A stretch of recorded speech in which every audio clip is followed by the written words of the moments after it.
মাশাআল্লাহ। আসাদ ভাই কি কি নিলেন এই ইসলামিক জোন থেকে?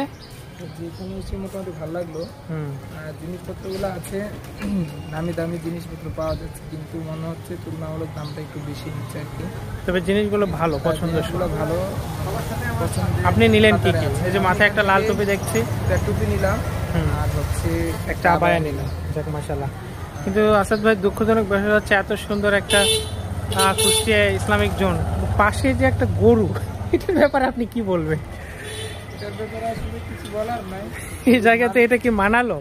গরুর মালিক তার একটু সতর্ক হওয়া দরকার ছিল, তাই না? আচ্ছা যাক, এই যে একটা ছোট বাবু আসলো। এই যে এখানে কি মাদ্রাসার নাম, এটা কি? মুমতাজুল উলুম মাদ্রাসা। আবার বলো। মুমতাজুল উলুম মাদ্রাসা। ঠিক আছে, থ্যাংক ইউ। এই যে সেই মুমতাজুল উলুম মাদ্রাসা, পাশে ইসলামিক জোন। কিন্তু দুঃখজনক লাগলো যে এই জায়গায় একটা গরু, আসলে শহরের ভিতরে। তুমি কিসে পড়ো? ক্লাস 5। ক্লাস 5-এ পড়ো? এখানেই বাসা তোমার? জি। তোমার স্কুল কোনটা? School of laureate. Laureate, wow nice, সুন্দর। কোথায় যাচ্ছিলে তুমি? দাদির বাড়ি যাচ্ছি। দাদির বাড়ি যাচ্ছ?